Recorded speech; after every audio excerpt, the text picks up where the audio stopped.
नमस्कार. मी श्री आणि ही माझी पत्नी तन्वी.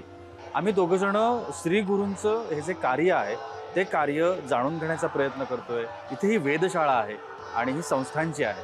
या वेधशाळेमध्ये काय काय चालतं, इथे काय उपक्रम होतात, त्याविषयी आम्हाला माहिती हवी आहे. नमस्कार. मी मणेरीकर. या ठिकाणी नरसिंह सरस्वती दत्त देवस्थानची वेद पाठशाळा असून इथे गेली 20 ते 22 वर्ष वेदाध्ययनाचं कार्य चालू आहे. मग या ठिकाणी 8 ते 10 किंवा 8 ते 12 वर्षाचे विद्यार्थी, ब्राह्मण विद्यार्थी किंवा उपनयन झालेले विद्यार्थी इथे स्वीकारले जातात. यांना ऋग्वेद, यजुर्वेद, सामवेद, अथर्ववेद या क्रमाने जसे वेद आहे तसं अध्ययन शिकवलं जातं. फक्त या ठिकाणी ऋग्वेदाचं अध्ययन शिकवलं जातं. मग ते करत असताना त्यांना सुरुवातीला विद्यार्थ्यांना याच्याबद्दल काही माहिती असत नाही.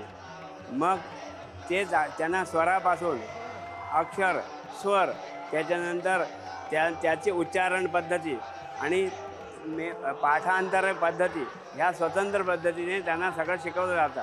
मग ते करत असताना काही मुलं शाळेमध्ये सुरुवातीला त्यांना बाराखडी किंवा भाषेचं ज्ञान हे शाळेमध्ये झालेलं असतं.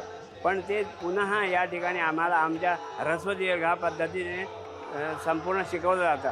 आणि ते करत असताना वेदाध्ययनासाठी लागणारे सकाळी सूर्यास्ताच्या वेळी स्नान संध्या तेवढं करून सूर्यास्त झाल्यानंतर नमस्कार, स्नान संध्या, अग्निकार्य अशा क्रमाने त्यांना संपूर्ण वेदाध्ययनासाठी प्रवृत्त केलं जातं. या ठिकाणी आपल्याकडे 10 ते 12 विद्यार्थी आहेत आणि अध्ययन होऊन दत्त देवस्थानमार्फत हे सगळं कार्य होऊन जात आहे.